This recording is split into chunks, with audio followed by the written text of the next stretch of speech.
Assalamualaikum warahmatullahi wabarakatuh. Saya Sri Utami Ningsi, dosen program studi Pendidikan Bahasa dan Sastra Indonesia di STKIP YPM Bangko.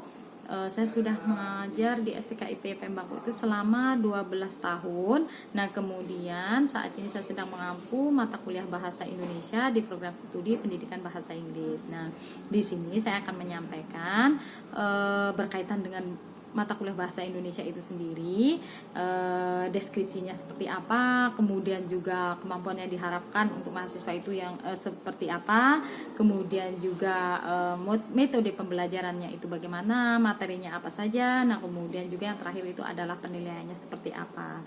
Nah, yang pertama di sini berkaitan dengan deskripsi mata kuliah itu sendiri.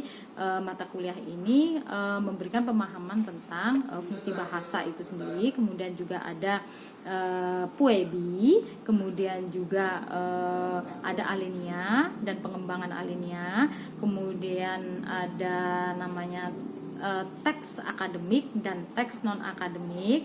Berikutnya ada membahas tentang kedudukan dan fungsi bahasa Indonesia.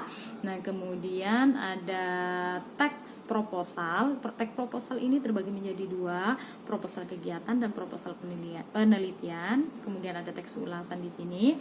Kemudian juga kita membuat suatu laporan, yaitu laporan kegiatan dan laporan penelitian. Nah, kemudian capaiannya mahasiswa diharapkan seperti apa? Nah, mahasiswa itu mampu membedakan kedudukan dan fungsi bahasa Indonesia itu sendiri.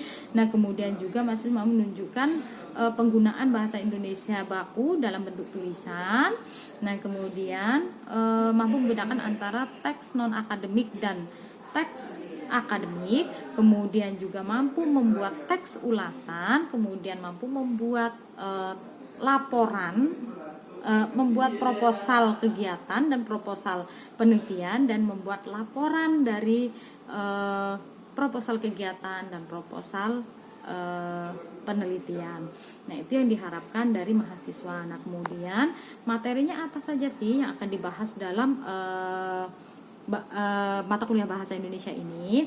Nah, materinya itu yang pertama ada kedudukan dan fungsi bahasa Indonesia, kemudian ada menulis teks ulasan, kemudian juga ada menulis tentang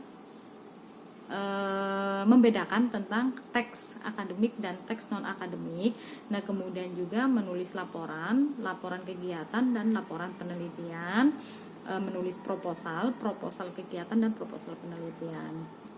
Nah, kemudian sistem pembelajarannya itu seperti apa? Nah, di sini untuk sistem pembelajaran ini di sini ada namanya metode problem based learning, ya. Nah, di sini mahasiswa itu diberikan topik dari pembelajaran itu sendiri, kemudian mereka mencari bahan sendiri, kemudian mendiskusikan bersama temannya, kemudian melakukan presentasi dalam kelompoknya yang terdiri maksimal itu 5 orang dalam satu kelompok. Nah, kemudian mereka saat mempresentasikan, mereka juga mampu mempertanggungjawabkan apa yang mereka presentasikan. Nah, kemudian ada juga sesekali saya ceramah, yaitu untuk menyampaikan RPS itu sendiri, atau berkaitan juga dengan norma akademik juga di situ nanti akan saya sampaikan, kontrak perkuliahan. Nah, kemudian dalam kontrak perkuliahan itu nanti ada yang perlu disepakati antara dosen dengan mahasiswa agar mereka tahu apa tugas dan kewajibannya. Nah, di sini ada yang pertama itu dalam kontrak perkuliahan itu ada yang namanya norma akademik. Nah, norma akademik itu berisi aturan-aturan selama pembelajaran dalam satu semester. Mereka harus ngapain saja. Nah, itu tertuang semuanya harus bagaimana. Nah, itu tertuang dalam norma akademik ini. Nah, dalam norma akademik ini disampaikan bagaimana mereka dalam belajar.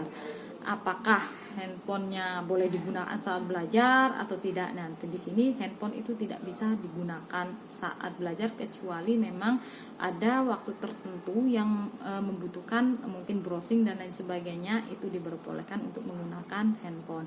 Nah, kemudian cara berpakaian juga di sini disampaikan, kemudian disepakati di sini bersama. Nah, kemudian juga kehadiran itu minimal itu berapa kali pertemuan agar bisa memenuhi syarat dari ujian UAS, ujian akhir semester.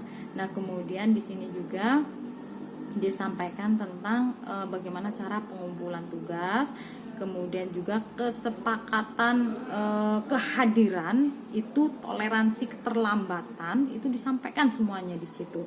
Jadi memang benar-benar konsekuen dengan apa yang sudah disepakati. Nah, jadi seperti itu. Nah, kemudian yang berikutnya itu ada tugas. Nah, tugas di sini ada dua. Itu saya bedakan menjadi tugas kelompok dan tugas individu. Nah, tugas kelompok itu membuat resume dari materi atau topik yang sudah saya berikan, kemudian mereka diskusikan, kemudian mereka presentasikan, kemudian mereka buat laporannya. Nah, itu tugas kelompok. Nah, kemudian ada tugas individu. Tugas individu itu saya anjurkan untuk menulis kembali materi yang sudah disampaikan oleh teman-temannya ya saat diskusi, kemudian mereka melaporkan kembali secara individu. Tugasnya ini saya berikan tugas seperti ini untuk apa? Agar mereka lebih paham dan saya bisa melihat sejauh mana mereka memahami materi yang sudah dibahas secara bersama-sama. Nah, jadi seperti itu. Nah, kemudian di sini ada interaksi dosen dan mahasiswa. Nah, itu saat saya ceramah, karena ada pada pertemuan 1 dan 2 di sini ada saya melakukan ceramah. Nah, jadi pertemuan 1 dan 2 itu saya menyampaikan, pertemuan pertama saya menyampaikan RPS, kemudian kontrak perkuliahan, kemudian juga menyampaikan berkaitan dengan materi, yaitu untuk pertemuan pertama. Nah, saya menyampaikan materi berkaitan dengan ruang lingkup dari bahasa Indonesia itu sendiri. Nah, yang berikutnya itu berkaitan dengan penilaian. Nah, penilaian di sini, penilaian yang saya lakukan di sini itu ada penilaian terstruktur, yaitu tugas-tugas yang sudah saya berikan, kemudian juga ada ujian tengah semester, kemudian ada ujian semester. Nah, itu sistem penilaiannya.